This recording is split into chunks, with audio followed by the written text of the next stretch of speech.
What if I told you that one of the most respected speech pathologists in America, a man dedicated to helping people speak, secretly conducted an experiment so cruel his own colleagues nicknamed it the monster study? This isn't a story about an evil scientist in a movie. It's a true, tragic story about a man so desperate to cure his own lifelong stutter that he was willing to break the minds of innocent children to prove a theory. This is the story of Wendell Johnson, a brilliant professor at the University of Iowa in the 1930s.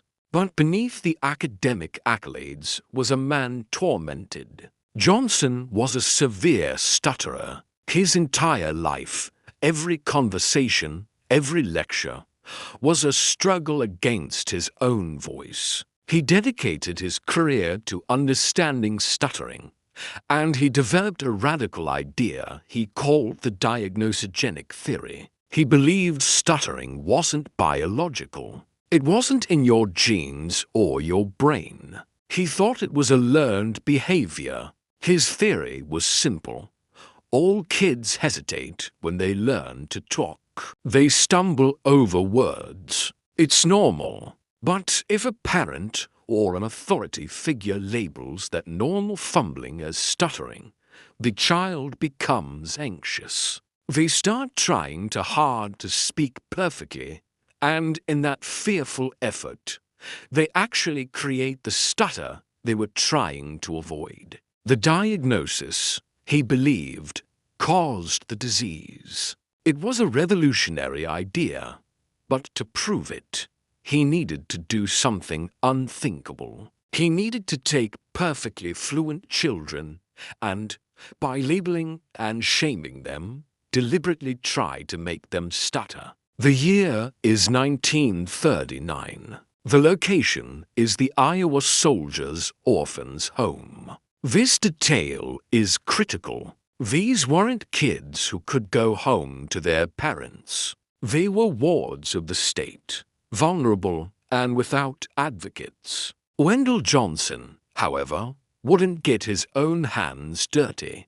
For that, he turned to his graduate student, a 22-year-old named Mary Tudor. It would be her thesis project. Together, they selected 22 orphans for the study. The children were split into two groups. Group A was the control group, a mix of stuttering and non-stuttering kids who were praised for their speech. But Group B, this was the heart of the experiment. 6 children, ranging from 5 to 15 years old, who spoke perfectly normally, were chosen to be the victims.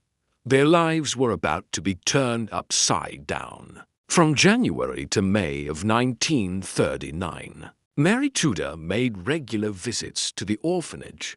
She would sit down with these 6 perfectly healthy children, one by one, and she would lie to them. She told them, and I am quoting her instructions directly, "The staff has come to the conclusion that you have a great deal of trouble with your speech. You have many of the symptoms of a child who is beginning to stutter. You must try to stop yourself immediately. Use your willpower. Do not ever speak unless you can do it right." Imagine being a 5-year-old told by an adult from a university that you are broken. Tudor didn't stop there. She instructed the orphanage staff to be vigilant, to watch these children, and to correct them for every minor slip of the tongue. The children were told they were being monitored. Every word they spoke was now under a microscope. They became hyper-conscious of every breath, every syllable. They were being psychologically tortured into believing there was something fundamentally wrong with them. In a letter to Johnson, Mary Tudor expressed her growing guilt. She could see the damage she was causing. She asked if they should stop. Johnson's reply was firm. Keep going. The experiment had to be completed. So, What was the result of this monstrous experiment? Did the children start to stutter? The answer is no. Johnson's diagnosogenic theory failed. He was completely wrong.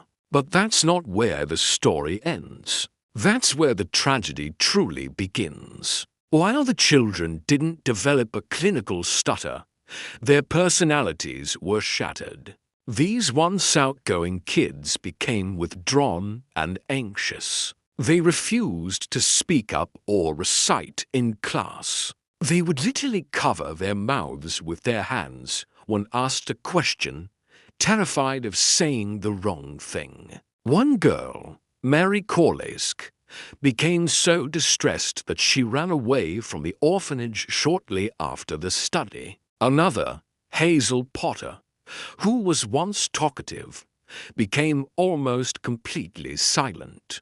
Johnson didn't create stutterers.